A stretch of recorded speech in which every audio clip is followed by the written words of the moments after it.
התמקדות במערכת החיסון של המעי במחלות מעי דלקתיות.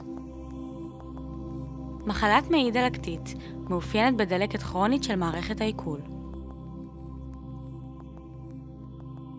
דלקת זו הינה תהליך מורכב, המערב גורמים שונים ופוגע בתפקוד הרירית כמחסום. כתוצאה מכך ישנה חדירה מוגברת של אנטיגנים מחלל המעי. תא דנדריטי מציג אנטיגן, ובכך משפעל את תאי מערכת החיסון, אשר משחררים חומרים מעודדי דלקת, כמו ציטוקינים וכימוקינים, עליהם נמנים גם TNF-אלפא ואינטרלוקינים, המעודדים גיוס של תאי T ועלייה בכמות מולקולות ההיצמדות. לעלייה בכמות מולקולות ההיצמדות יש תפקיד חשוב במנגנון ההיווצרות של הדלקת במעי, בכך שגורמות לגיוס תאי חיסון לאזור הנגוע. תהליך המורכב מ4 שלבים מאפשר לתאי החיסון לנדוד מכלי הדם אל רקמת המעי. היצמדות, התגלגלות,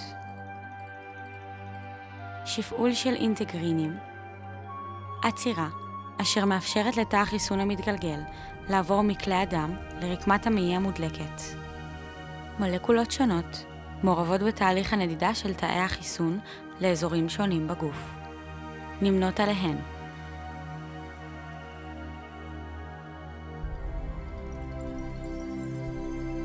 Alpha L Beta 2, ICAM2, Alpha M Beta 2, ICAM1, Alpha 4 Beta 1 VCAM1, Alpha 4 Beta 7 MADCAM1.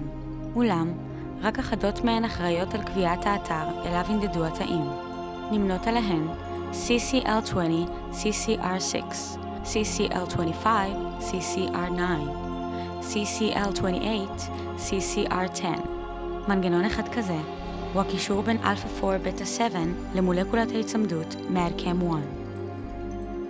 MADCAM1 נמצאת באופן ייחודי ברירית המעי, ובעיקר באזורים המודלקים במחלות המעי הדלקתיות. המנגנון של קישור Alpha 4 Beta 7 ל-MADCAM1 קשור באופן הדוק להגעת תאי הדלקת למעי. התמקדות והעמקה במנגנונים מתווכי הדלקת תאפשר לנו הבנה עמוקה יותר במנגנון ההיווצרות של מחלות המעי הדלקתיות.